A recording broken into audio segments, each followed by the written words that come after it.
हम लोगों ने पिछले व्याख्यान में दास व्यवस्था के बारे में समझना शुरू किया था।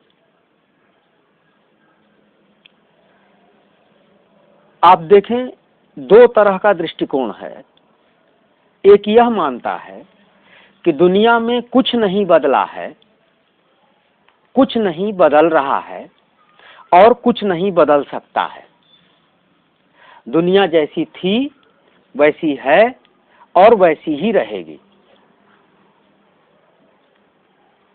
दूसरा दृष्टिकोण ये है जो ये मानता है कि दुनिया जैसी थी वैसी नहीं है और इसलिए जैसी है वैसी नहीं रह पाएगी। दुनिया जैसी थी वैसी नहीं है, यह समझने के लिए हमको इतिहास पढ़ना पड़ता है। इतिहास यानी वह चीज जो कल का सच था, जो आज का सच नहीं है। इतिहास ऐसा ही था। इतिहास ऐसा ही था। तो बहुत कुछ उस जमाने में जो था वो हम जान नहीं सकते, हमको मिल ही नहीं सकता। क्यों? कि वह बीत चुका, वह बचा हुआ है, किसी भी रूप में बचा हुआ है जो हम तक जानकारी के रूप में पहुंचा। तो जो जानकारी के रूप में पहुंच नहीं पाया, उसकी हम जो जानकारी के रूप में पहुंचा, उन कड़ियों को मिला करके अदृश्य कड़ियों की कल्पना कर सकते हैं। जैसे पुरातत्व शास्त्रियों ने किसी बर्तन के टुकड़ों को जमीन खोदने के बाद निकाला। कुछ टुकड़े मिले, कुछ नहीं मिल पाए। जो टुकड़े मिले उनको एक दूसरे से सटाने चिपकाने की कोशिश की गई, तो जो नहीं मिल पाए उनकी कल्पना की जा सकती है। आज से 100 साल पहले, 1000 साल पहले, 5000 साल पहले जीवन कैसा था, आज जब हम समझने की कोशिश करते हैं तब हमको कुछ झलक अलग अलग जगहों से कुछ कुछ टुकड़े, एक लंबी जंजीर की कुछ कुछ कड़ियां मिल जाती हैं और बहुत सी चीजें हमको नहीं मिल पाती हैं। जो हमको नहीं मिल पाता है उसको हमको कल्पना का सहारा लेना पड़ता है। इस रूप में इतिहास द्वारा दिया गया ज्ञान पूर्ण सत्य नहीं होता, आंशिक रूप से सत्य होता है। उस अंश की मदद से ही हम पूर्ण की कल्पना करते हैं और जब हमको पूर्ण दिखाई दे जाता है तब हम समझ पाते हैं कि कैसे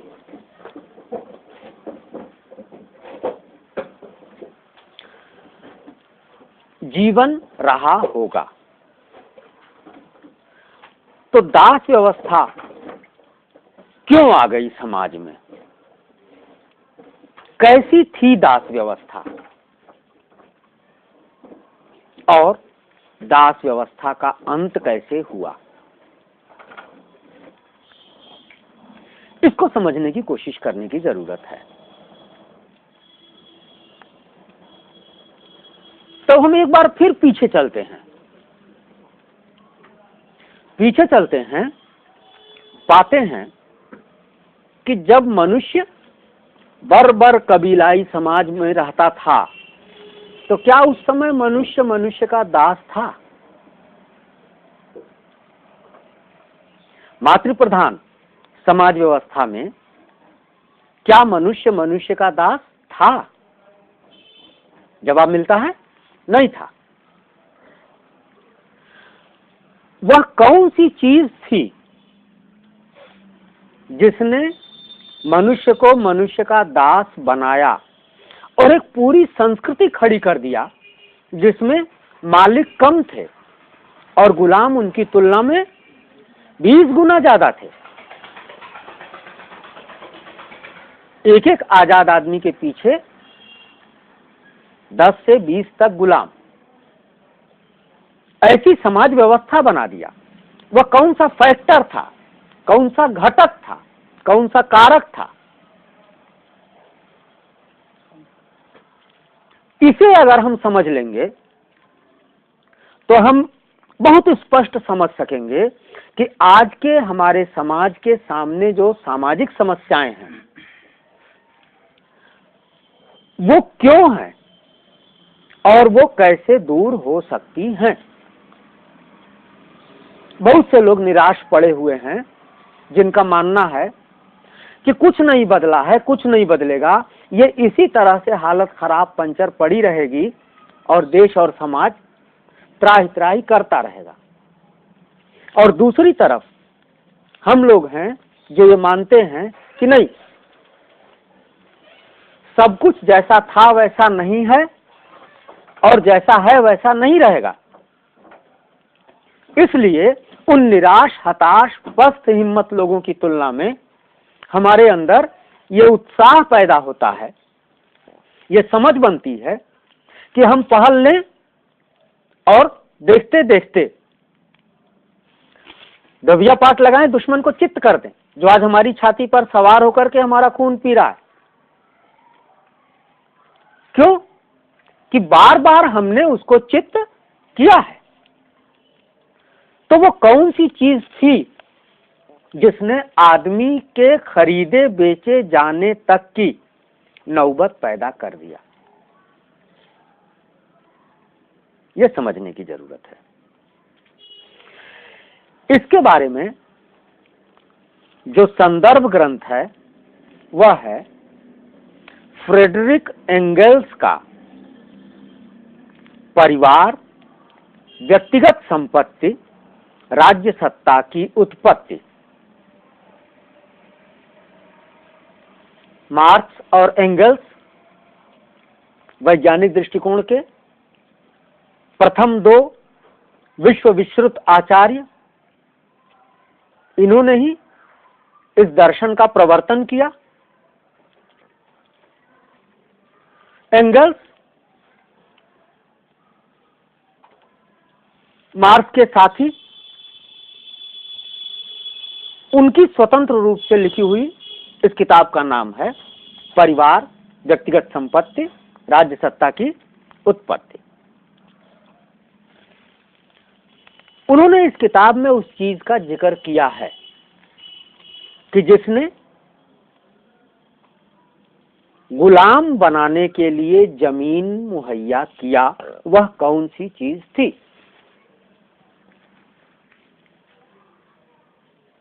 थोड़ा सा और पीछे से इस फैक्टर को समझने के लिए, शुरू में सब कुछ सबका था, पूरे कबीले की प्रॉपर्टी होती थी। शिकार करना, पशुपालन करना, खेती करना,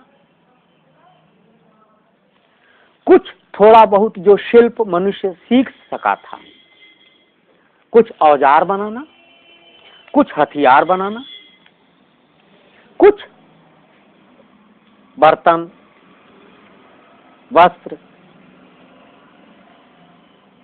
खाने की चीजें।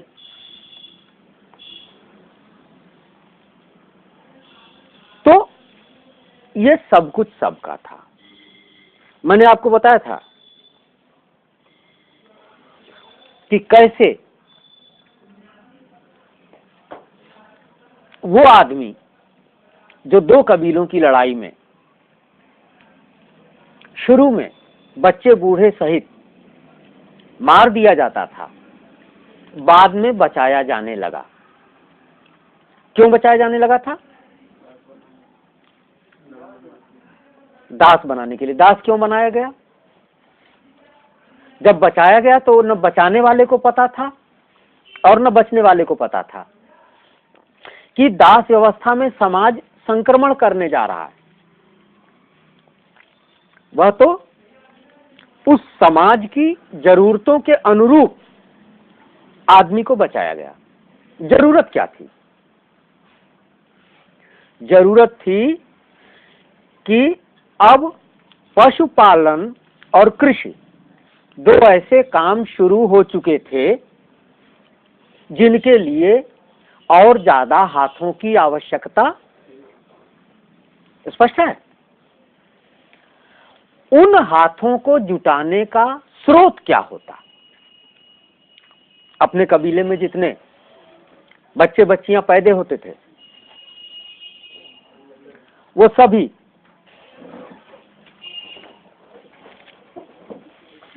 उसका स्रोत बनाते थे, लेकिन और ज्यादा हाथों की जरूरत थी। तब पराजित कबीले के कार्य सक्षम शरीरों को लोगों ने क्या करना शुरू किया? बचाना शुरू किया।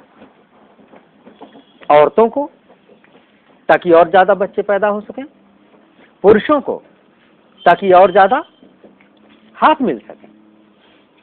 अब सब कुछ सबका था। व्यवस्था मातृ प्रधान थी। ठीक है? मातृ प्रधान व्यवस्था शुरुआती दौर के हथियार और औजार, कबीलों की जिंदगी, पशुपालन, कृषि और शिल्प का शुरुआती काल, इससे विकसित होकर के समाज ने अतिरिक्त संपत्ति उत्पादित करके संचित करना शुरू कर दिया। किस लिए? कि मुश्किल दौर में काम देगा। ये पिछली बार बताया गया था। यही एक ऐसा आविष्कार बना जिसने सारा बंटाधार कर दिया। ये कोई आविष्कार नहीं था, सहज बुद्धि से कि हम इतना जुटा लें कि भविष्य में काम आए। हर आदमी के पास सहज बुद्धि है ना। आज भी आप अपने समाज में देखिए, अपने इर्द गिर्द, अपने खुद को देखिए।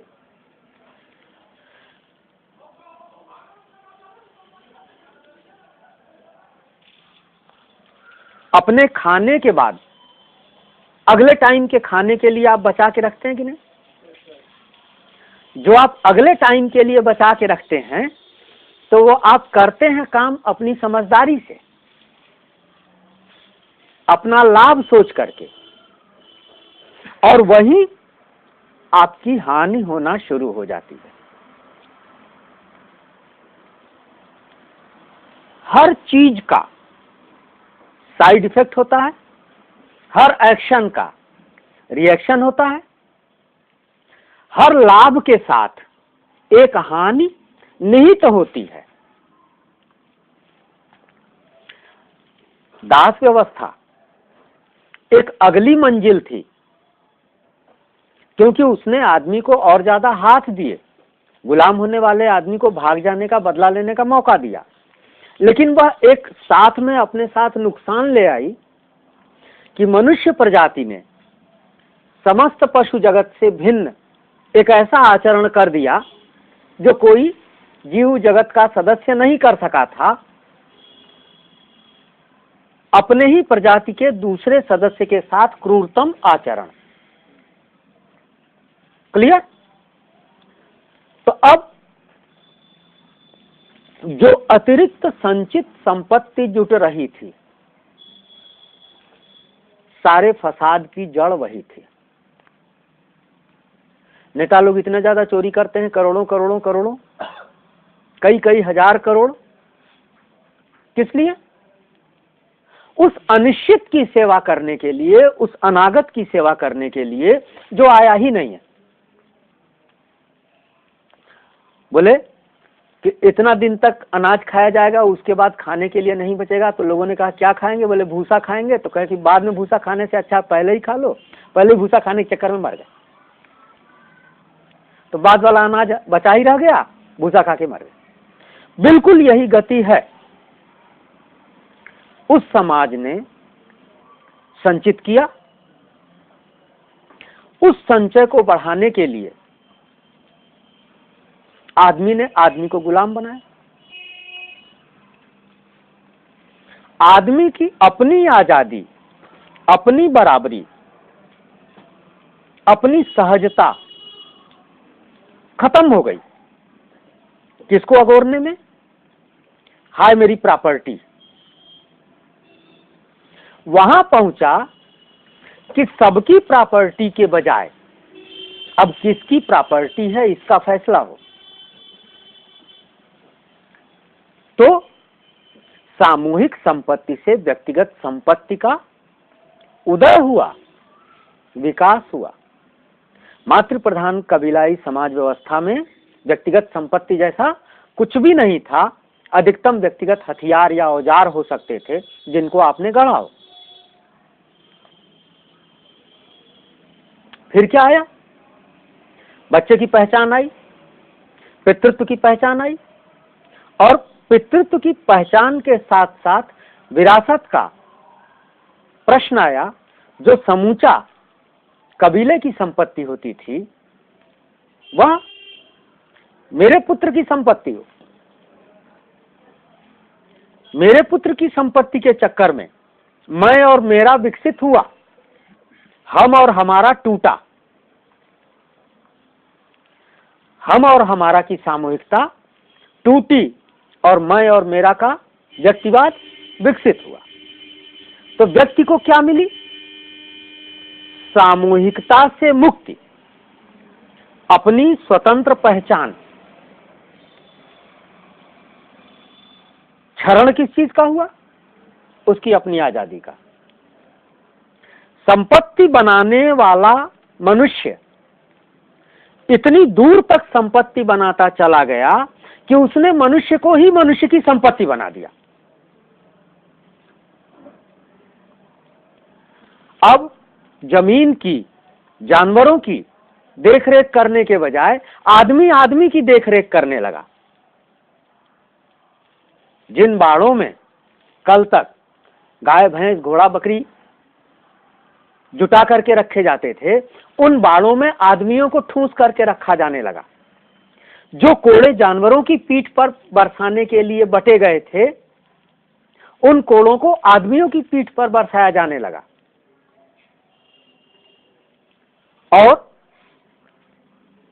मजे की बात देखिए कि शिल्प विकसित हो चुका था, विनिमय शुरू हो चुका था, लेन देन, वस्तु विनिमय। पिछली बार इसकी चर्चा हुई थी। वस्तु विनिमय परेशान कर रहा था। क्यों? कि कंबल वाले को कंबल लेके ढोना पड़ता था और गेहूं वाले को गेहूं लेके ढोना पड़ता था। तो विनिमय का पहला साधन जो विकसित हुआ वो क्या था? मुद्रा। मुद्रा के रूप में पहली चीज क्या सामने आई? पशु। दूसरी चीजें लेकर के एक जगह से दूसरी जगह जाने की तुलना में पशु के माध्यम से विनिमय करना। मेरा एक घोड़ा लो और मुझको 5 बोरा गेहूं दे दो, ज्यादा आसान था। पशु जो बने वो पहला विनिमय का साधन बने। और इस विनिमय और मुद्रा ने, लेन देन ने, खरीद बेच ने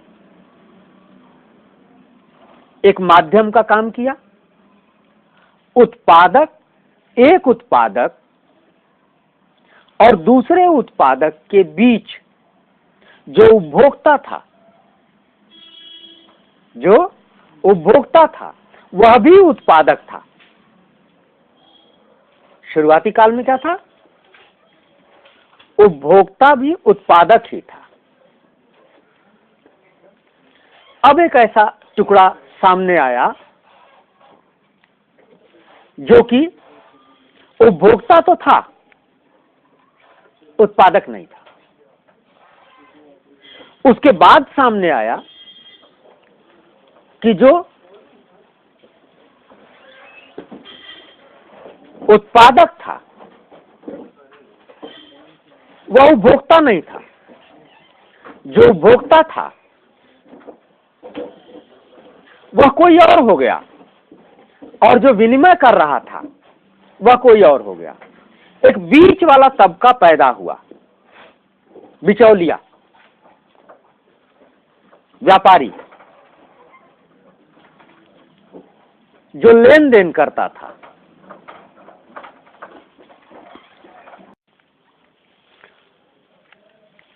तो इस व्यवधान के बाद हम समझने की कोशिश कर रहे थे कि विनिमय ने कैसे आदमी का एक उपभोक्ता से दूसरे उपभोक्ता तक, जो उपभोक्ता खुद भी उत्पादक था, उसका सामान पहुंचाने में मदद करने का काम किया। शिल्प जब विशेषज्ञता बन गया तो घड़ा बनाने वाला कंबल बनाने का काम नहीं करता। कंबल बनाने वाले को भी घड़े की जरूरत पड़ती थी और घड़ा बनाने वाले को भी कंबल की जरूरत पड़ती थी। तो दोनों एक दूसरे से ले दे करके अपना काम करते थे। पहले चरण में क्या था कि हर उपभोक्ता खुद भी एक उत्पादक था। विनिमय के साधन के रूप में पहली मुद्रा क्या आई? पशु। अब पशु दे करके कंबल वाले से कंबल लेना और पशु दे करके घड़े वाले से घड़ा लेना, एक ऐसा तबका तैयार हुआ जिसको न तो उन कंबलों की जरूरत थी और न ही उन घड़ों की जरूरत थी। अब वह कंबल और घड़ा दोनों के उत्पादकों तक उनके उपभोक्ता के रूप में सामान पहुंचाने वाला बिचौलिया आदमी बन गया। एक वर्ग तैयार हुआ, उस वर्ग का नाम व्यापारी वर्ग, लेन देन करने वाला वर्ग, विनिमय के बीच संपत्ति अर्जित करने वाला वर्ग। अब मनुष्य के जीवन का लक्ष्य उपभोग करना नहीं रहा। आदिम समाज में क्या था? खाओ पियो मस्त रहो, न बासी बचे न कुकुर खाएं। अब क्या हो गया कि बचाओ ताकि इमरजेंसी में काम दे। उसके बाद क्या हुआ? उस बचे हुए को दूसरे तक पहुंचाओ और फिर अपने लिए और ज्यादा जुटाओ। और ये जो बीच वाला तबका था व्यापारी, इसने ही सारा खेल गड़बड़ किया। सामान खरीदते बेचते इसने इंसान खरीदने बेचने का धंधा शुरू कर दिया। किसको खरीदा बेचा? दासों को। दास कौन बनाए गए शुरू में? जो युद्ध के दौरान पराजित सैनिक थे। बाद में पितृत्व स्थापित हो गया।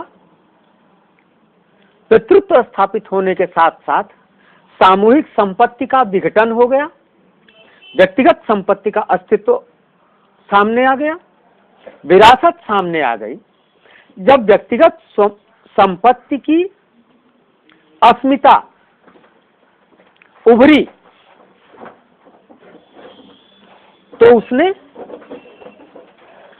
फिर क्या किया?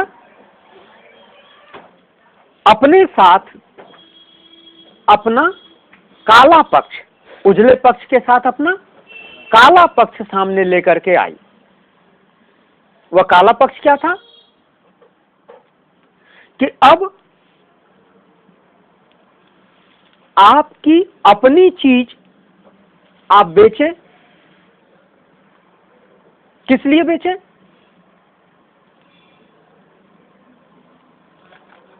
कोई चीज पाने के लिए, और वह चीज इतनी ज्यादा कीमती होती चली जाए और आपके पास खरीदने की क्षमता इतनी घटती चली जाए, तब आप अपने घर का बर्तन बेचें, फिर गहना बेचें, फिर अपने बाल बच्चों को बेचें, फिर खुद को बेचें।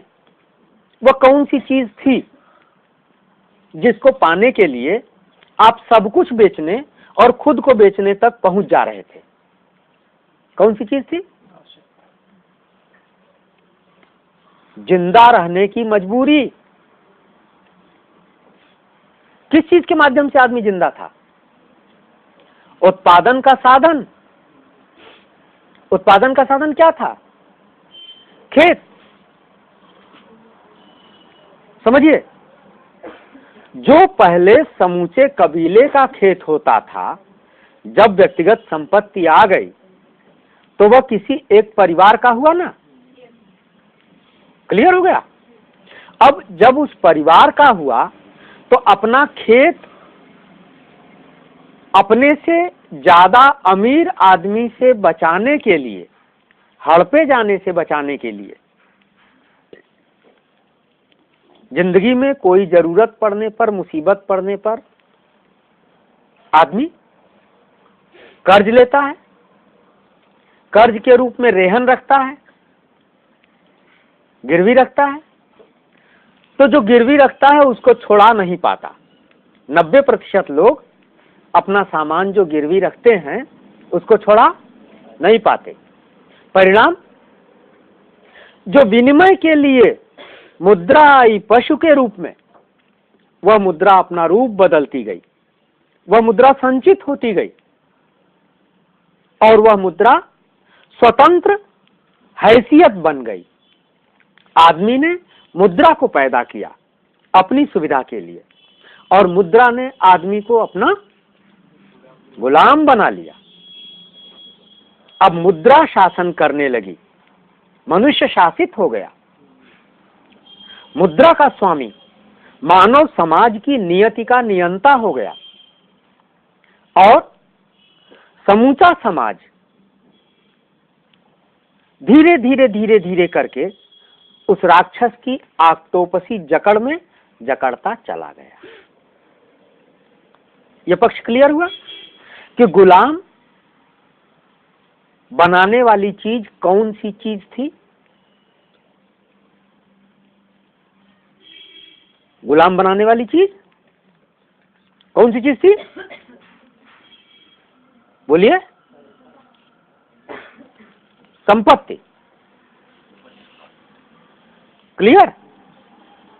संपत्तिशाली वर्गों ने शेष समूचे समाज को अपनी संपत्ति को बढ़ाते चले जाने का साधन बना करके इस्तेमाल करना शुरू कर दिया और वहां तक पहुंचा दिया कि आदमी भी संपत्ति के रूप में चिन्हित हो गया। 2 पैर का जानवर, खरीदा और बेचा जा सकने लायक। तब जब आदमी खरीदा बेचा जाने लगा, उस समाज व्यवस्था में जीवन का रूप क्या था? पिछले लेक्चर में इस पर बातचीत हुई थी। रोमन समाज का उदाहरण दिया गया था, दास्ता की चर्चा हुई थी और दास्ता असहनीय कैसे थी। हमारे लिए आज की जिंदगी में भीषण महंगाई, रिकॉर्ड तोड़ महंगाई, असहनीय परिस्थिति, किसी तरह से नमक रोटी खा करके जिंदा रहने की हालत, सामानों से बाजार पटे हुए हैं और हमारे पास खरीदने की औकात नहीं है। ऐसा अंतर करके क्यों रखा गया है? इसलिए कि ज्यादा से ज्यादा मुनाफा इकट्ठा हो सके, ज्यादा से ज्यादा लोग मजबूरी की हालत में जिए। तो वह समाज, उस समाज का, दास समाज का जो उत्पादक था, आज के अपने समाज के उत्पादक की हैसियत देखिए। किसान सल्फास खा के आत्महत्या कर रहा है, और जो कुछ नहीं कर रहा है, शेयर मार्केट की बटन दबा रहा है, वो करोड़ों अरबों में खेल कर रहा है। तो प्रत्यक्ष उत्पादक आज भी उस दौर के प्रत्यक्ष उत्पादक से भिन्न परिस्थिति में नहीं है। उसकी जिंदगी, उसकी पीड़ाएं, उसका संघर्ष बिल्कुल उसी हालत में है। फर्क केवल इतना पड़ा हुआ है कि अब यह नहीं कहा जा रहा है कि तुम दास हो, तुमको मैंने पट्टा पहना के रखा हुआ है, तुमको मैं बेचूंगा। बिक तो रहा है आदमी। बाजार की शक्तियां मानवता के ऊपर राज कर रही हैं, सत्ताएं उनके अधीन हैं। उस दौर में भी जो उत्पादक था, उसको सबसे बुरा खाना, सबसे खराब परिस्थितियों का जीना, और एक ही चीज उसके पास बची हुई थी, जिंदगी। बाकी तो उसका सब कुछ छीन लिया गया था। उसकी जिंदगी भी उससे कब छीन ली जाएगी, इस बात की कोई गारंटी नहीं थी। तो वह समाज कितनी विडंबना पर खड़ा था, कितनी विसंगति पे खड़ा था, कितनी विकृतियां समेटे हुए था, इसको बहुत गहराई से जानने, समझने, महसूस करने की जरूरत है। 20 आदमी बुरी से बुरी हालत में जिंदा रखे जा रहे हैं। उनके बीच में एक आदमी सबसे बेहतर उपलब्ध चीजें खा रहा है और जी रहा है, उपभोग कर रहा है। इस कमरे में बैठे हुए ये 35-40 आदमी भूख से छटपटा रहे हो, और 3 आदमी यहां बैठ करके सबसे अच्छी चीजें खा रहे हो, और उन्हीं से बनवा के खा रहे हो, उन्हीं से बनवा के खा रहे हो। और उनको देने की बात छोड़ दीजिए, अगर वो बनाने में देर कर रहे हैं तो उनको बढ़िया से तोड़ रहे हैं, पटक के मार रहे हैं, जल्दी करो, क्यों नहीं बनाया, किस लिए तुमको पाल के रखा है। उल्टा हो जिंदगी उल्टी है, पाल के वो उसको रख रहे हैं। अगर वो न रहे तो वहां बैठ करके वो कुछ नहीं कर सकता, हाथ पैर नहीं हिला सकता। वो सारी सुविधाएं उपभोग कर रहा है, और जिनसे पैदा करवा रहा है उनके ऊपर जबरदस्ती छाती पर बल्लम लेकर के सवार है कि अगर हिले, अपने काम से तनिक भी लापरवाही किया, मार देंगे। तो उनके पास बचाने के लिए क्या बचा हुआ था उन दासों के पास? केवल जिंदगी। उस जिंदगी का भी सौदा हो रहा था।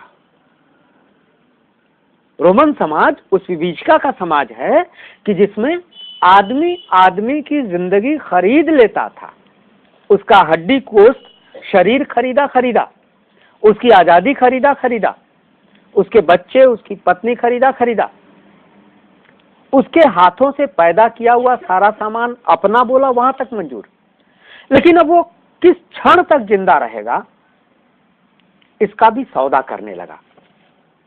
जो सौदा करना शुरू किया था आदमी ने, मेरा घोड़ा ले लो, मुझको 4 बोरा गेहूं दे दो, वो घोड़ा मुद्रा में बदलते बदलते स्वर्ण मुद्राओं में बदलता चला गया। और अब हालत ये हुई कि इतनी स्वर्ण मुद्राएं लो, एक उधर से गुलाम उठाओ, एक उधर से गुलाम उठाओ, मैं इन दोनों को लड़ाऊंगा, इनका तमाशा देखूंगा और हारने वाले को मरना पड़ेगा। ऐसे ट्रेनिंग सेंटर खुल गए जहां गुलामों को सबसे बुरी परिस्थिति में बच निकलने वाले सबसे खूंखार गुलामों को पकड़ पकड़ करके, खरीद खरीद करके, जुटा जुटा करके ले आया जाता था। उनके हॉस्टल बना करके, कैंपस बना करके उनको रखा जाता था। उनके ट्रेनर होते थे, वो कुछ गड़बड़ न कर दें, दंगा रोकने के लिए उनके खिलाफ हथियारबंद सेना होती थी और वो हथियारबंद सेना की देखरेख में ट्रेनिंग लेते थे बाकायदे। और ट्रेनिंग लेने के बाद तब वो पिंजड़े में सजा के रखे जाते थे। आजाद लोग वहां पहुंचते थे, अमीर लोग, और बोली लगाते थे कि वो गुलाम को ले आओ, अच्छा वो ठीक दिखाई दे रहा है, उसको ले आओ, अब ये दोनों का मैं एक जोड़ लड़ाऊंगा। इस परिस्थिति में वो समाज विकृत हो चुका था। और जब मुद्रा का चलन शुरू हो गया, हर चीज खरीदी बेची जा रही है, तब न्याय, निर्णय, मत, न्याय, निर्णय, मत क्यों नहीं खरीदे बेचे जाएंगे? तो आज के पूंजीवादी जनतंत्र में और रोमन दास समाज वाले जनतंत्र में एक चीज कॉमन है। क्या कॉमन है? खरीद बेच, रिश्वत। हर कदम पर यहां भी भ्रष्टाचार है और हर कदम पर वहां भी भ्रष्टाचार था। भ्रष्ट लोगों ने ही मनुष्य की सभ्यता की शुरुआत किया। सभ्य कौन है? जो भ्रष्ट है। बहुत समझने की बात है। मैं जो बात कर रहा हूं, भ्रष्टाचार इस व्यवस्था का लक्षण है। मालिकों और गुलामों के बीच में टूटी हुई व्यवस्था में जो ईमानदार है वो तो गुलाम बन गया। जिसने ताल तिकड़म किया, झूठ फरेब किया, छल कपट किया, लेन देन किया, वो क्या किया? चढ़ता चला गया, सीढ़ियां चढ़ता चला गया। अंत में वह उस सीढ़ी पर पहुंचा कि सारे फैसले लेने का अधिकारी। तो जीतने वाले पक्ष और हारने वाले पक्ष में केवल शक्ति का नहीं, बुद्धि का नहीं, चतुराई का ही नहीं, फरेब का भी हिस्सा होता है। विजेता पक्ष फरेबी भी होता है। क्लियर? इस रूप में उससे सत्य और न्याय की उम्मीद नहीं की जा सकती, ईमानदारी की उम्मीद नहीं की जा सकती। वो धूर्त, बेईमान, मक्कार, भ्रष्ट ही हो सकता है। एक चीज क्लियर हो गई? विनिमय ने कैसे मनुष्य का विनिमय करने तक मनुष्य को पहुंचा दिया। अब दूसरी चीज देखें। दासों को नियंत्रित करने के लिए समाज के स्वतंत्र लोगों के पास एक चीज की जरूरत थी। किस चीज की? पैसा था, उसे खरीद लिया।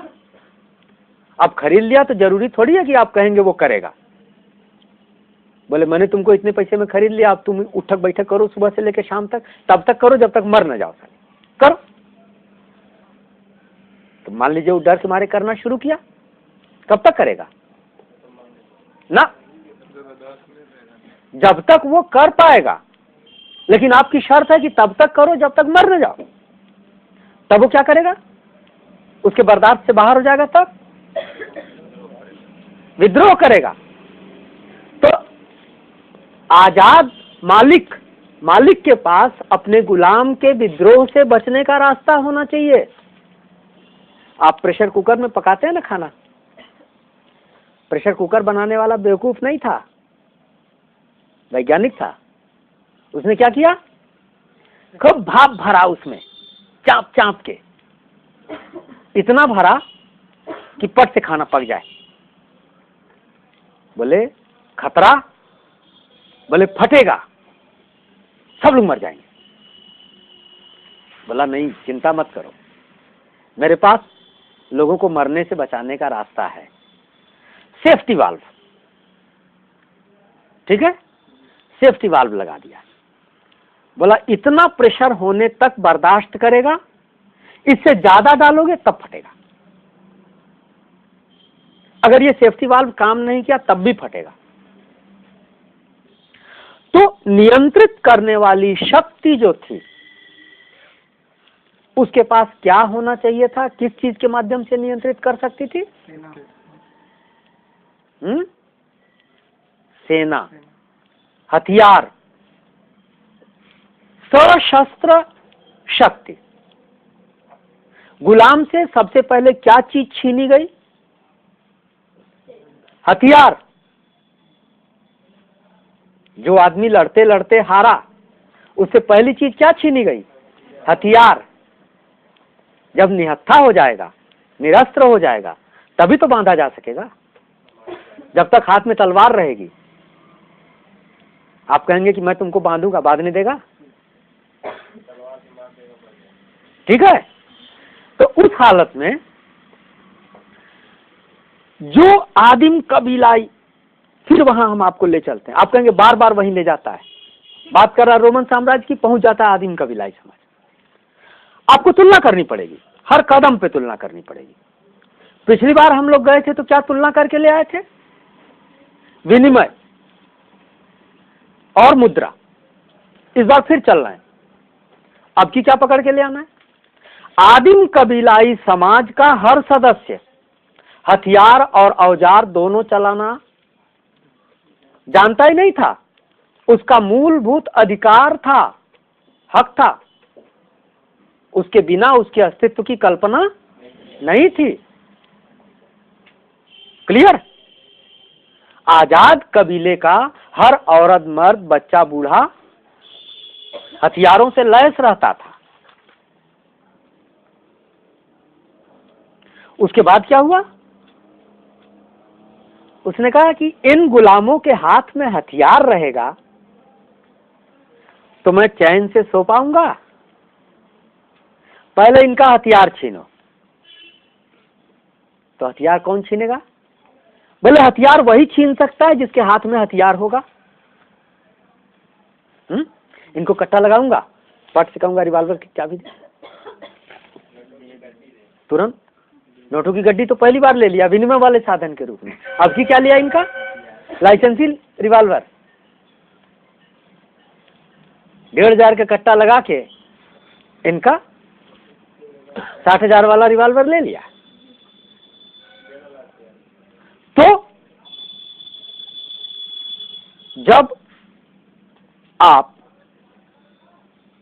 एक आदमी को निरस्त्र बनाने का एक औजार तैयार करते हैं, एक टूल तैयार करते हैं जो बहुसंख्यक आबादी को कंट्रोल करे, तो 3 काम आप करते हैं। पहले कि बहुसंख्यक आबादी की आजादी अपने कब्जे में ले लेते हैं। दूसरे, बहुसंख्यक आबादी की संपत्ति अपने कब्जे में ले लेते हैं।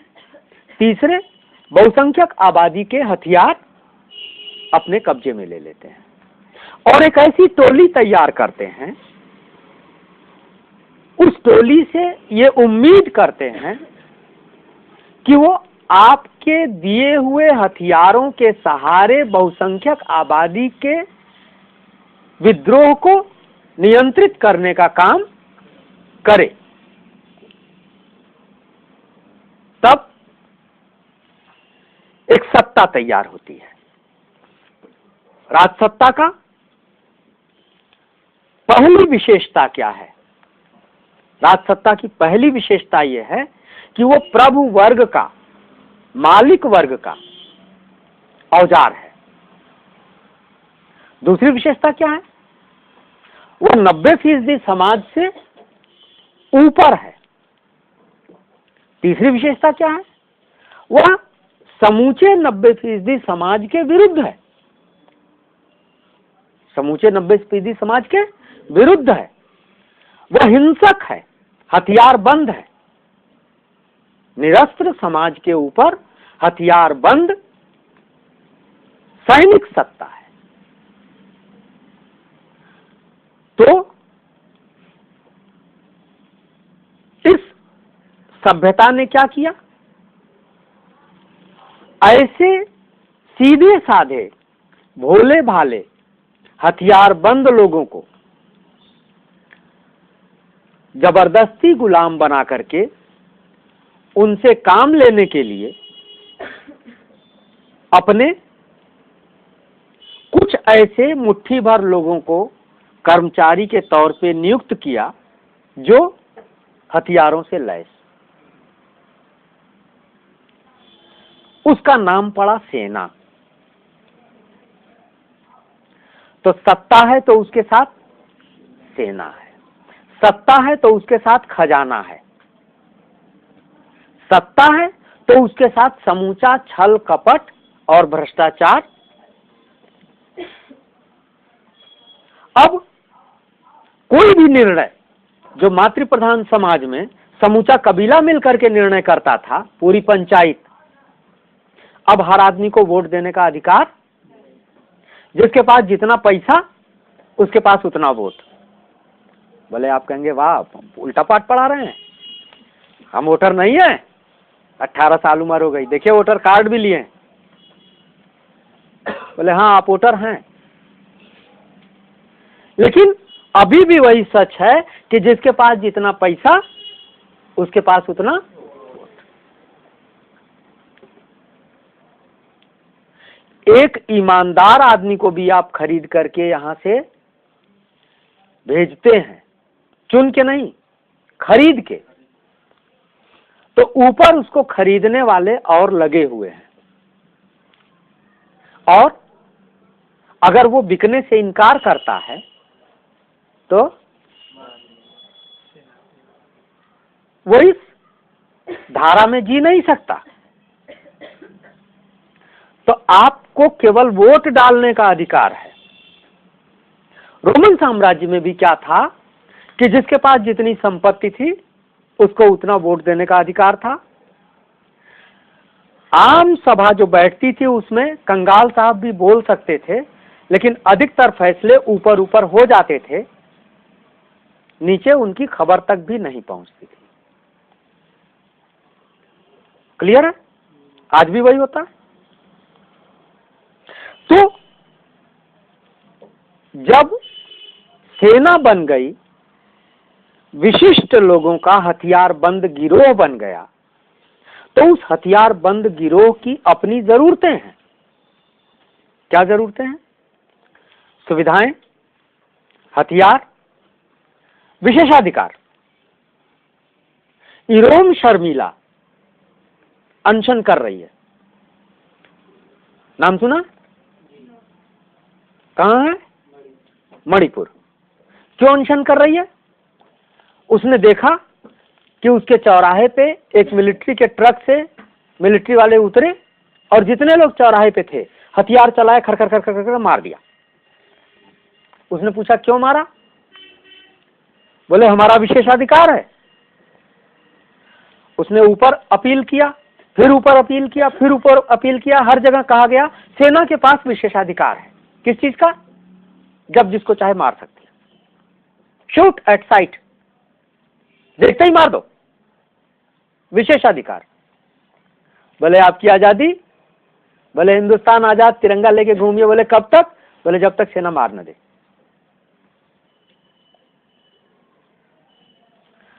तो ये आजादी का भ्रम, मताधिकार का भ्रम आपके दिमाग तक इसलिए पहुंचाया गया क्योंकि वो सुविधा भोगी लोग रसगुल्ला खा सके। बनाने वाले तुम बहुत अच्छे कारीगर हो, लो थोड़ा इनाम में तुम भी एक टुकड़ी ले लो, एक हड्डी का टुकड़ा। बोले ये बीच में जो अल्सेशियन, बोले उसको उससे बड़ा हड्डी का टुकड़ा। बोले उसके बाद, बोले बचा खुचा सब हमारा ही है। बोले बाकी लोग, बोले सतुआ घोर के पिए। उनके लिए प्राइमरी के स्कूल में बोरी का बोरी सतुआ आ रहा है, वो भी नहीं बट रहा है, भैंस खा जा रही है प्रधान जी की। तो इस हालत में आज का समाज है, इसी हालत में रोमन समाज। असहनीय हो गई थी परिस्थिति। आदमी आदमी को आदमी से लड़ा करके तमाशा देख रहा था, और जिसकी जान भी आप कभी भी ले लेंगे, अगर वह जान पर खेल जाने पर उतर जाए तब उसका क्या बिगाड़ सकते हैं? जिसका आपने सब कुछ ले लिया, बर्दाश्त करता गया, रोज उसको पीट रहे हैं, बर्दाश्त कर रहा है, एक चीज न बचा है, जिंदा है। लेकिन जब उसे यह फैसला हो गया कि अब तो मुझे मार ही देगा, अब आज मुझे जिंदा नहीं छोड़ेगा, तो वो सोचेगा अब तो ऐसे भी मरना वैसे भी मरना। ठीक है, क्या करेगा? विद्रोह करेगा, शुरू करेगा। वो फिर मिलिट्री को नहीं देखेगा कि वो निहत्था है और आप हथियार बंद हो।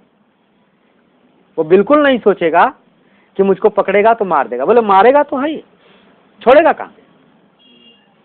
ठीक, उसने देखा उसके सामने लगातार मारता चला जा रहा है, मारता चला जा रहा है, मारता चला जा रहा है। अंत में कोई एक रहा होगा जिसको बर्दाश्त नहीं हुआ होगा। क्या किया उसने? मालिक वर्गों के खिलाफ विद्रोह। विद्रोह करने वाला पहला आदमी मंगल पांडे की तरह क्या हुआ होगा? पिस गया होगा। लेकिन उसको पिसते हुए देख करके बाकी के बीच में जो नफरत सुलग रही थी वो धुआं फेंकने लगेगी और चिंगारी छटक जाएगी। क्लियर है? परिवर्तन कैसे होगा ही, यह आपको अपने अंदर आत्मविश्वास बैठा लेना है। जो लोग ये कहते हैं कि शिक्षा की हालत बहुत बुरी हो गई है, नहीं बदल सकती, समाज की हालत बहुत बुरी हो गई, नहीं बदल सकती, उनको ये बताइए कि मंगल पांडे पिसा लेकिन फिर धुआं नहीं फेंका, चिंगारी छटकी। तो आज जो पीढ़ी 15 साल से 25 साल के बीच की पीढ़ी एमए कर लिया, बोले जरा मुझे एक तो कबीरदास की कविता पढ़ा देते।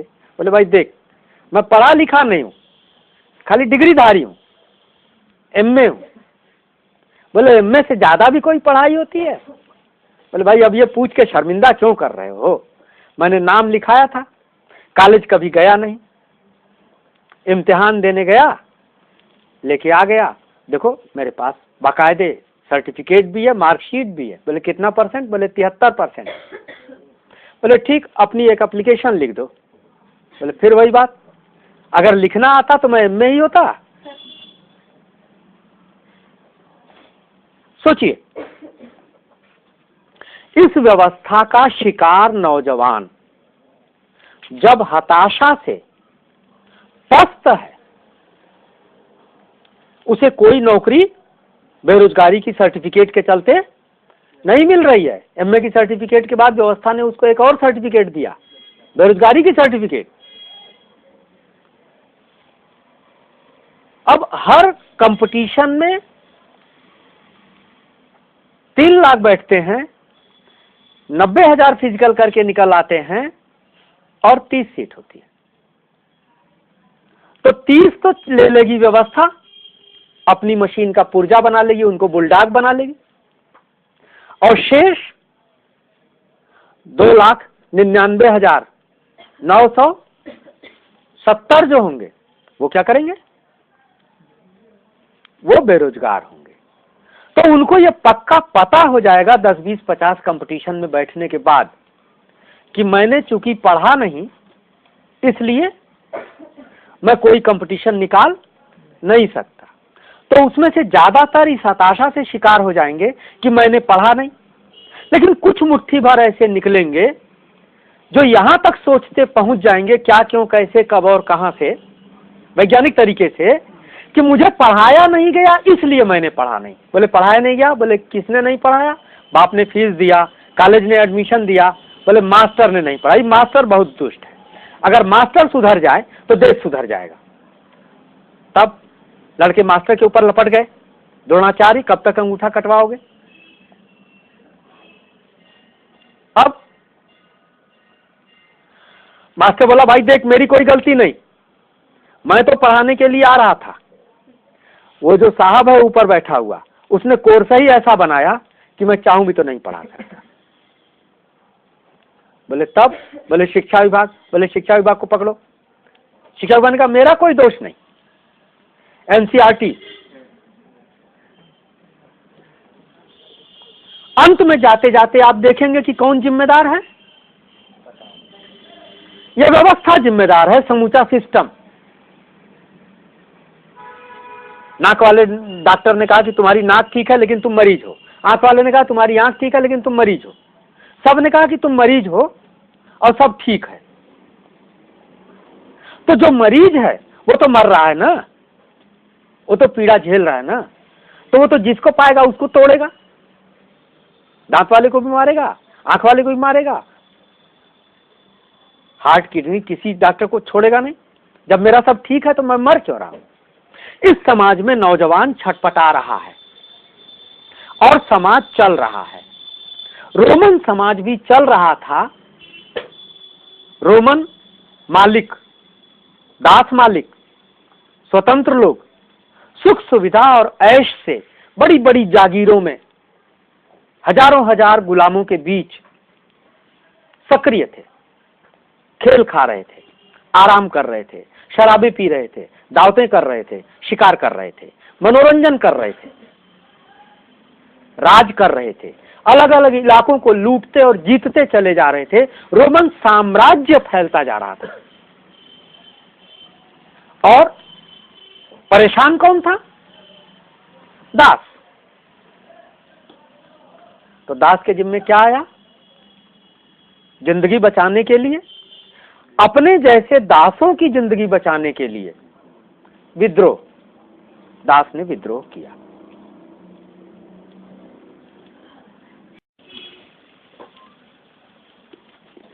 तो हमने ये देखा कि आदमी ने आदमी को गुलाम बनाया, तो गुलाम तो पशुवत जीवन जीने के लिए बाध्य हुआ, लेकिन मालिक भी धन पशु के रूप में बदल गया। यानी दोनों ही सभ्यता की पहली सीढ़ी पर चढ़ते ही मनुष्यता के मूलभूत नैसर्गिक गुणों से वंचित हो गए। अब मनुष्यता के मूलभूत नैसर्गिक गुण जो थे, आजादी, बराबरी, भाईचारा, प्यार, एक दूसरे के प्रति सम्मान, एक दूसरे के प्रति हमदर्दी, एक दूसरे की मदद करने की कोशिश, जो सामूहिकता में निहित शक्ति थी, नैसर्गिक मनुष्यता, ये सारे सद्गुण, सच। कबीलाई आदमी झूठ जानता ही नहीं था, उसको किसी फरेब की जरूरत नहीं थी। जो सच था वही बोलता था, उसकी दुनिया में झूठ पैदा ही नहीं हुआ था। लेकिन अब क्या हुआ? झूठ का ही राज चल पड़ा। मनुष्य सभ्य हो गया और मनुष्य झूठा हो गया। मनुष्य सभ्य हो गया और मनुष्य मनुष्य ही नहीं रहा। सभ्यता का प्रथम चरण इस रूप में अपने साथ मानवता के विपरीत गुणों वाली विकृतियां लेकर के सामने आया। इन विकृतियों से मुक्ति की छटपटाहट जहां हर समाज के बुद्धिजीवियों के बीच थी, वहीं पर हर समाज के उत्पादक वर्गों के बीच भी थी। कोमल भावों को पुनर्स्थापित करने की अदम्य लालसा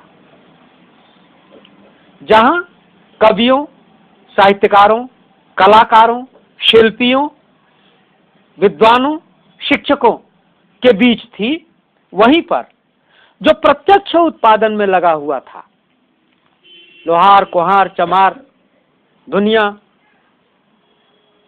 उन सब के अंदर थी, क्योंकि वही सबसे बुरी परिस्थिति में जीने के लिए बाध्य थे।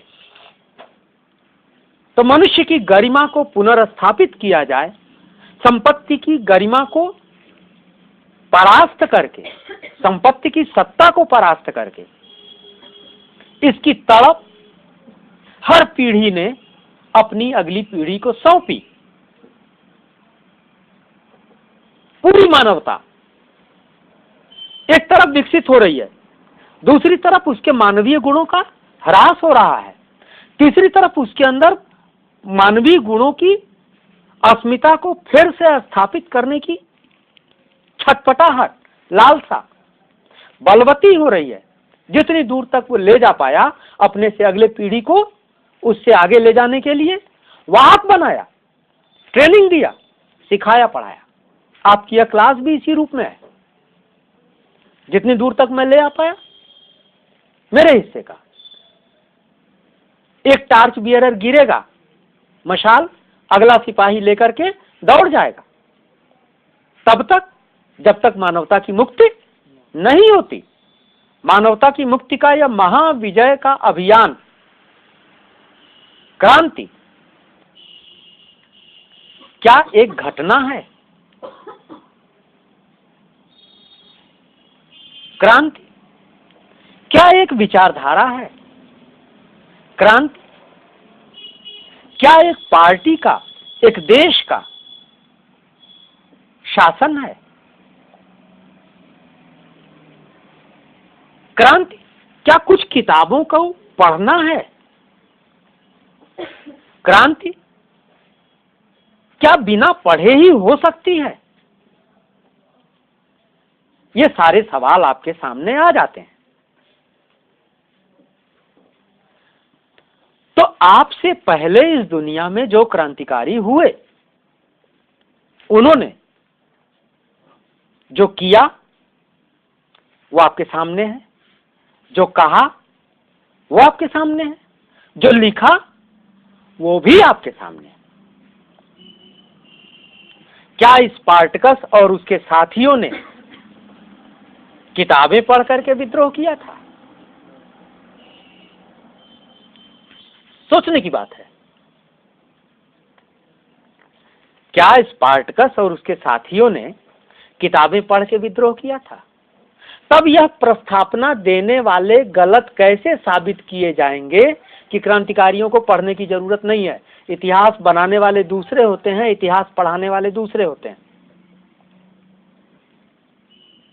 इस प्रस्थापना को आगे लेकर के बढ़ते जाएंगे तो एक विसंगति सामने आएगी, जिसका नाम दिया गया अनुभववादी विसंगति। क्लियर? तो अनुभववादी विसंगति के मानने वाले हमारे दोस्त आलम और उनकी धारा के तमाम लोग,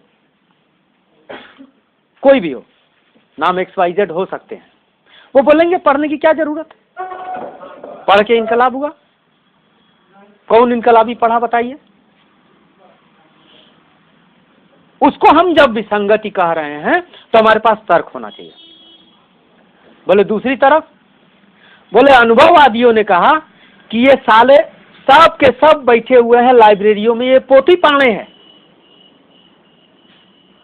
पोथी पाने एयर कंडीशनड कमरे में बैठ करके लंबी लंबी बहसें इंटरनेट पे कर सकते हैं, एक को गोली दगेगी सबका पेंट खराब हो जाएगा। इनमें से कोई टिकने वाला नहीं है। इस देश में बाल ठाकरे मरा। बंबई की 2 लड़कियों ने नेट पे लिखा, फेसबुक पे लिखा कि बाल ठाकरे जैसे कितने लोग मरते जीते रहते हैं, इनके मरने से बंबई को बंद करना कहां तक उचित है। हमको अपने देश के उन स्वतंत्रता सेनानियों को याद करना चाहिए, चंद्रशेखर आजाद, भगत सिंह को, जिनको यह श्रेय जाता है कि उन्होंने अपने प्राणों की आहुति दिया और हम आजाद हुए। उनको याद करने की जरूरत है। परिणाम, जिस लड़की ने लिखा उम्र 20-22 साल, जिस लड़की ने उसको लाइक किया, दोनों को शिव सैनिकों ने पकड़ करके ले जाकर के कोतवाली में पहुंचा दिया। उस लड़की के चाचा का क्लिनिक था, उस क्लिनिक में बढ़िया से तोड़फोड़ किया, उसको गिरफ्तार करवाया, कोर्ट में पहुंचाया, 14 दिन की कैद। उसके बाद 15,000 रुपए के जमानत पर उनको छोड़ा गया। लड़कियों ने कहा कि हम अपना फेसबुक अकाउंट बंद करते हैं। बाला साहब बहुत बड़े नेता थे, हमारी उनकी कोई दुश्मनी नहीं। बिहार की एक महिला जो नेट पत्रिका चलाने वाली आंचलिक भाषा की एकमात्र थी, उसने लिखा, उसको धमकी दी गई, उसने धीरे से विड्रा कर लिया। मृतात्मा से हमारा कोई विरोध नहीं। 2 लड़कियों को पकड़ करके अदालत तक पहुंचा दिया। परिणाम, सारे लोग समझ लें उनके साथ क्या हो सकता है। असीम त्रिवेदी ने कार्टून बनाया, जेल और अदालत तक पहुंचे। बंगाल का वो कौन प्रोफेसर, कार्टून को खाली फॉरवर्ड कर दिया और मैडम ने उसको बढ़िया से दंडित किया। तो ये व्यवस्था दमन पर आधारित तथाकथित आजादी की आज के भारत की व्यवस्था भी तभी तक आपको आजादी दे पाती है जब तक आप अपनी लिमिट में रहें। लक्ष्मण रेखा से बाहर निकलते ही वो शक्तियां आप पर टूट पड़ने के लिए तैयार हैं। तो पोथी पाणे को अनुभववादी गलत कहेंगे और अनुभववादी को पोथी पाणे गलत कहेंगे।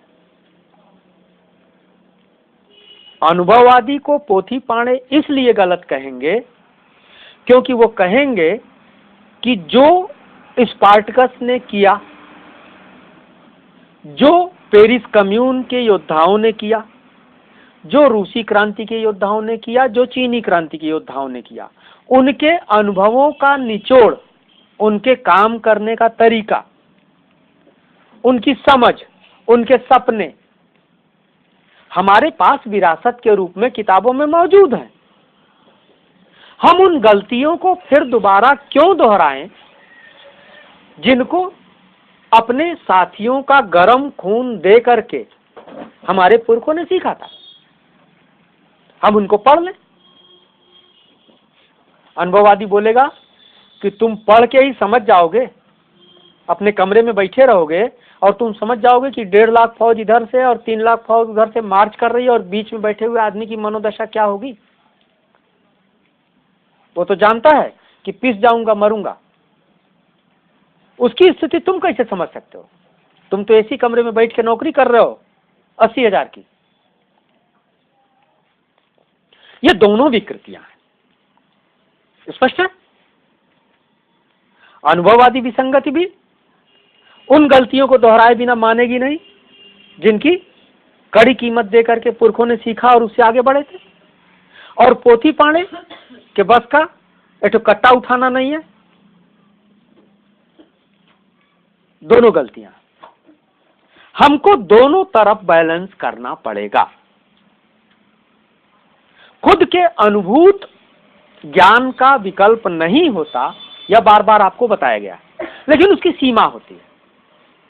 तो जो आप्तवचन है, जो अथॉरिटी है, वो बोल रहा है, उससे हम बहुत सारी चीजें सीख लेते हैं और अपने अनुभव की दुनिया को और समृद्ध कर लेते हैं, अपनी गलतियों को और कम करने की कोशिश करते हैं और तब अपनी उपलब्धियां बढ़ाते चले जाते हैं। स्पष्ट हुआ? केवल पढ़ना क्रांति नहीं है और केवल लड़ना क्रांति नहीं है। पढ़ना और लड़ना दोनों करना पड़ेगा अगर क्रांति करनी है तो। जो पढ़ नहीं सकता वो लड़ नहीं सकता, और जो लड़ नहीं सकता उसको पढ़ने की जरूरत क्या है? वो आराम से फुल्की बेचे जाके सड़क पे, ठेला लगाए, गुलामी खटे। जिसको लड़ने की जरूरत पड़ेगी उसी को जरूरत पड़ेगी ना कि फला किताब में क्या लिखा हुआ है, ढेका किताब में क्या लिखा हुआ है। बायोलॉजी वाली किताब में से वो निकालेगा मानवता का इतिहास, अर्थशास्त्र वाली किताब में से निकालेगा वो मुद्रा का इतिहास, दर्शन वाली किताब में से वो निकालेगा विचारधारा का इतिहास, और सबको मिलाकर के तब सोचेगा कि हमारे सामने समस्या क्या है और उसका रास्ता क्या है। वो कहीं से भाषा सीख रहा होगा, कहीं से कविता सीख रहा होगा, कहीं से चित्रकला समझ रहा होगा, कहीं से नाट्य समझ रहा होगा, और अंत में वो अपनी समझ को इतना परिपूर्ण बनाने की कोशिश कर रहा होगा कि उसकी समझ से कोई क्षेत्र बचा ना रह जाए। जो लोग कहते हैं कि मैं क्यों पढ़ूं, मुझको तो इनकलाब करना है, तो जो पढ़ेगा ही नहीं वो इनकलाब कैसे कर लेगा? ये अनपढ़ लोगों का धंधा नहीं है, यह विशेषज्ञों का काम है। पेशेवर हर चीज के पेशे बंधे हुए हैं, तो इनकलाब भी पेशेवर क्रांतिकारियों का धंधा है, पेशा है, प्रोफेशन। उसकी शर्तें हैं, उन शर्तों का काबिल बनना पड़ेगा आपको। अपने व्यक्तिगत अहम से ऊपर उठ करके समूह के अधीन करना पड़ेगा। आप छोटा सा अहम तो अपना दबा नहीं पाते, कोई डांट दिया तो आपको मिर्चा लगने लगता है। बर्दाश्त कीजिए। आपको अपना इतना अहम प्यारा है कि अपना ज्ञान बघारे बिना आप मान नहीं सकते, भले आपके दिमाग में कचड़ा भरा हो। थोड़ा सुनने का धीरज रखिए। आप सिखाने निकल पड़े, अभी सीखे ही नहीं, जरा 2 अक्षर पढ़ तो लीजिए। तो इनकलाब दोनों तरह के रास्तों का निचोड़ निकालता हुआ आगे बढ़ता है। अब दूसरी चीज, क्या क्रांति एक घटना है? 1942 में हुआ था भारत छोड़ो, उसके पहले 1857 में हुआ था, उसके बाद नक्सलबाड़ी का विद्रोह हुआ था 67 में, उसके बाद जेपी आंदोलन हुआ था, उसके बाद अन्ना आंदोलन हुआ। क्या क्रांति घटना है? नहीं, विज्ञान ये बताता है कि क्रांति घटना नहीं है। यह लगातार चलने वाली एक ऐसी प्रक्रिया है जिसमें परिमाणात्मक परिवर्तन की लंबी यात्रा के बाद अचानक एक छलांग लगती है, गुणात्मक, और वो गुणात्मक छलांग ही घटना के रूप में चिन्हित होती है, क्रांति के रूप में चिन्हित होती है, और फिर परिमाणात्मक यात्रा आगे बढ़ती है। इस रूप में इसका कोई लक्ष्य नहीं है, कोई मंजिल नहीं है, यह अनवरत जारी रहने वाली मुक्ति की महायात्रा है। स्पष्ट है? तो उस मुक्ति की महायात्रा के प्रथम महानायक की कहानी हमको समझने की कोशिश करनी है। स्पार्टकस कैसे पैदा हुआ, स्पार्टकस कैसे लड़ा, स्पार्टकस को प्रेरणा देने वाली शक्तियां कौन थी, स्पार्टकस के विरुद्ध जूझने वाली शक्तियां कौन थी, और जूझने वाली शक्तियां हथियारबंद थी। स्पार्टकस 3 पीढ़ी का कोरू गुलाम था, फिर भी वह कैसे लड़ता और जीतता, लड़ता और जीतता चला गया, वहां तक पहुंच गया कि रोमन साम्राज्य के लिए उसके अस्तित्व की सबसे बड़ी चुनौती बन करके सामने खड़ा हो गया। इन शक्तियों का विश्लेषण किए बिना आप केवल कहानी सुन लीजिए कि एक गुलाम था, उसने रोम को ललकार दिया, रोम की पूरी सेना पहुंची, उसको काटता चला गया, नहीं समझ सकते। स्पार्टकस की जगह खड़ा होकर के आपको देखना पड़ेगा, आज अगर स्पार्टकस होता तो क्या कर रहा होता, आज अगर गांधी होते तो क्या कर रहे होते, आज अगर भगत सिंह होते तो क्या कर रहे होते? अगर आप भगत सिंह की जगह, गांधी की जगह, स्पार्टकस की जगह होते तो आप क्या करते?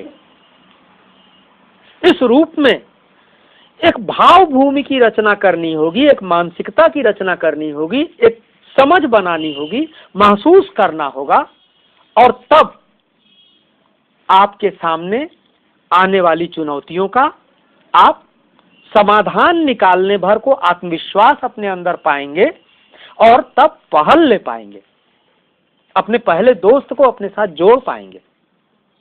वरना क्या होगा? आप डरते रहेंगे, कैसे कहूं कि ना कहूं, होगा कि नहीं होगा, असफल तो नहीं हो जाऊंगा, हो जाएंगे असफल। यह आत्मविश्वास कि 100 बार असफल होंगे तो एक बार सफल होंगे, मर जाएंगे। स्पार्टकस के सामने हर घड़ी यह संकट था, विपरीत सेनाएं आकर के उसको कुचल देंगे।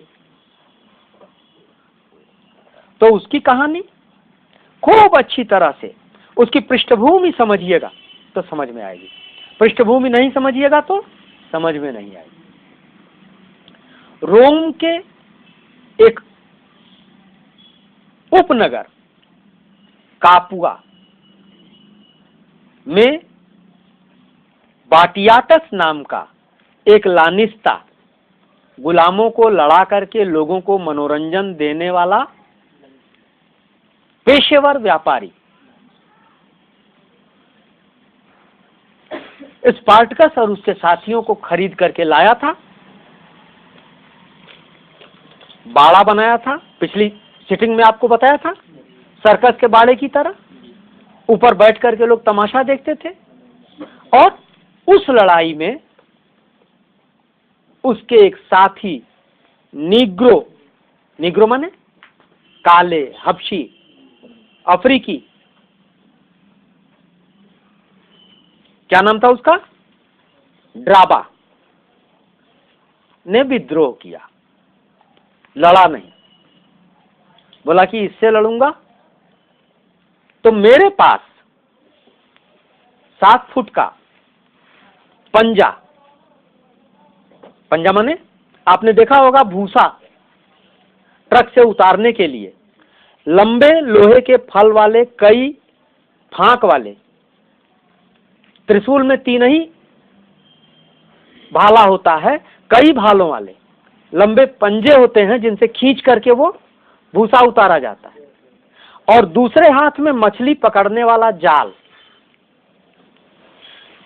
फेंका, भाला मारा, वो उसके हाथ में हथियार था।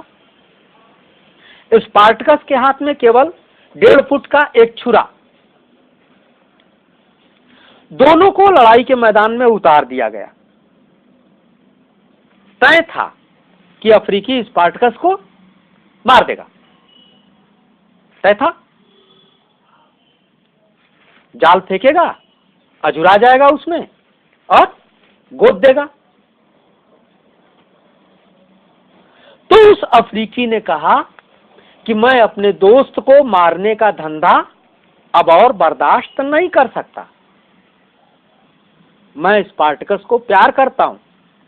सोचिए, जहां एक कबीले के लोग दूसरे कबीले के लोगों से इसलिए लड़ जाते थे क्योंकि मेरे कबीले के एक सदस्य को आपके कबीले के 4 सदस्यों ने मिलकर के पीट दिया या मार डाला, उनका बदला लेने के लिए।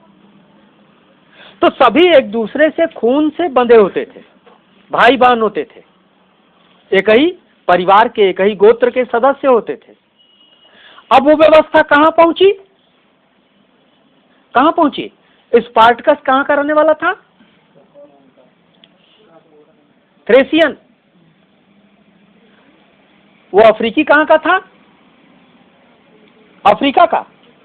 एक का रंग काला, एक का रंग गेहुआ, उसकी नस्ल दूसरी, उसका गोत्र दूसरा, उसका इलाका दूसरा, उसकी नस्ल दूसरी, उसका गोत्र दूसरा, उसका इलाका दूसरा, उसका रंग दूसरा, उसकी प्रजाति दूसरी। और 2 भिन्न प्रजातियों के सदस्य आपस में इतनी एकता से बंधे हुए हैं कि एक दूसरे को अपने सगे भाई से, अपने गोत्र वाले से, अपने कबीले वाले से ज्यादा प्यार करते हैं, उसको नहीं मारेंगे, विद्रोह कर दिया। यह एकता किसने पैदा किया? दास व्यवस्था ने पैदा किया। मनुष्य को खरीदा, खरीदे हुए मनुष्य अलग अलग जगहों से इकट्ठा होकर एक जगह ला के रखे गए, और जो एक जगह ला करके रखे गए, उन सभी मनुष्यों के बीच में एक दूसरे के प्रति सौमनस्य, मैत्री भाव, स्नेह पैदा हुए बिना रोका नहीं जा सकता। अब अपने इलाके को देखिए, अपने समाज को देखिए, तुलना कीजिए। यहां कितने लोग बैठे हुए हैं, अलग अलग परिवारों से, अलग अलग जगहों से, अलग अलग उम्र, नस्ल, पृष्ठभूमि, अर्थव्यवस्था से, लेकिन सबके बीच एक एकता का आधार है, एक धागा है। क्या है? हम सभी लोग पढ़ना चाहते हैं, हम सभी लोग सीखना चाहते हैं। अब यहां मैं नहीं है, यहां हम है। स्पष्ट है? तो हम का जहां भी उत्स होता है, उत्सर्ग होता है, उत्कर्ष होता है, जहां भी हम का विकास होता है, वहां अहम, मैं, छोटा पड़ जाता है। स्पार्टकस के दोस्त ड्राबा के सामने अपनी मौत, अपनी जिंदगी छोटी पड़ गई। गुलामों की मौत अब उसे और ज्यादा बर्दाश्त नहीं थी। आप बताइए, आप में से किसी को कोई आदमी 2 पड़ाका लगा दे, बाकी लोग क्या करेंगे? भाग जाएंगे। सब लोग मिलके उसकी पिटाई कर देंगे। तो कुछ लोग भाग जाएंगे और कुछ लोग मिलके पिटाई कर देंगे। स्पष्ट है? यही भाव वहां भी पैदा हुआ। ड्राबा ने विद्रोह किया, अपना पंजा उठाया, चीत्कार भरी, और जो मालिक चारदीवारी के चारों ओर ऊपर बैठे हुए देख रहे थे 8 फुट की ऊंचाई से खेल, पहरेदार जो चारों ओर सीटियां लेकर के, भाले लेकर के, तलवारें लेकर के पहरा दे रहे थे, उनकी परवाह नहीं किया। जब लड़ाई का नगाड़ा बजा तो उसने स्पार्टकस से लड़ने के बजाय क्या किया? सीधे अपना पंजा उठाया और ले जाकर के उनकी ओर उछला। जमीन से 8 फीट की ऊंचाई पर पहुंचना था उसको, उछला। लेकिन जब वो उछल रहा था तो उधर से पीछे से भाले आकर के उसको छेद दी, और वो पहुंच तो गया, लेकिन तब तक वो आधा सप्राण आधा निष्प्राण हो चुका था, और ऊपर पहुंचते ही उसकी गर्दन पकड़ करके वहां खड़े हुए लोगों ने रेत दिया। यह विद्रोह की शुरुआत की घटना थी। इस विद्रोह का दोनों पक्षों पर क्या और कैसे असर पड़ा, इसके बारे में हम लोग अगली चर्चा में बात करेंगे।